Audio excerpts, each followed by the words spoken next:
यो देश बन्छ भन्ने कुराको सपनाको बीजारोपण गर्नुहुने बालेन्द्र शाहले एउटा प्रशासकीय अधिकृत माग्दा पाएनन्।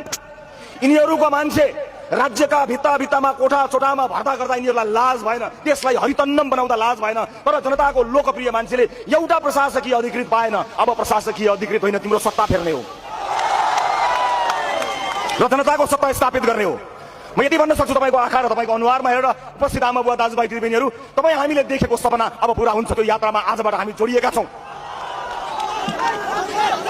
र मलाई यो पनि विश्वास छ, यो देशका लागि सपुत कहाँ छ भनेर खोज्दै जाने होइन, यो देशका लागि सपुत म हुन्छु भनेर अगाडि बढ्ने हो। अब त्यो यात्रामा हामी अगाडि बढेका छौँ र म पुराना राजनीतिक दलका नेताहरूलाई प्रतिशोध हामीबाट हुन्न भन्ने कुरा ढुक्क पार्न चाहन्छु। तपाईँका लागि झुटा मुद्दा लगाउँदै अदालतको ढोका चाहँदै हाम्रो सरकार जाने छैन, ढुक्काउनुहोस्।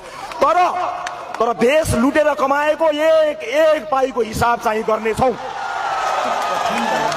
अन्यायको हिसाब हुन्छ, विभेदको हिसाब हुन्छ, चेलीबेटीलाई रुवाएको हिसाब हुन्छ, बालबालिकालाई टुहुरा बनाएको हिसाब हुन्छ, मधेसलाई गरिब बनाएको हिसाब हुन्छ, स्कुलमा खाना नखानेको हिसाब हुन्छ, चेलीबेटीहरूलाई बोक्सीका नाममा गाउँमा दिदीबहिनीहरूलाई हिसाब खुवाएको हिसाब हुन्छ। हर चिजको हिसाब हुन्छ, एक हिसाब हुन्छ। किनभने अब की बार जय देश, जय मधेस, जय घण्टी।